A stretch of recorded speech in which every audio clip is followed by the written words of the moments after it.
Welcome to the show how to change icon shape into ASUS ROG Phone 6. First of all, open your Play Store and in search find X icon changer application, this one. In downloading and installing, so wait a second for install. And now tap open. Now need close ads.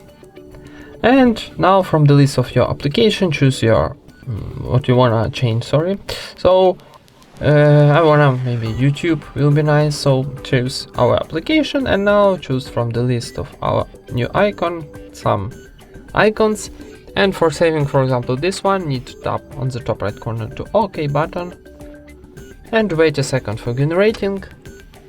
Then close ads maybe a few times because it's free application.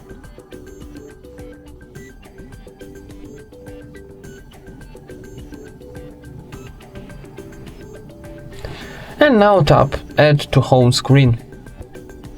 We got success message, so go to our home screen. Oh, and here we got our YouTube icon. And that's it. Thank you for watching, leave thumbs up and subscribe to our channel.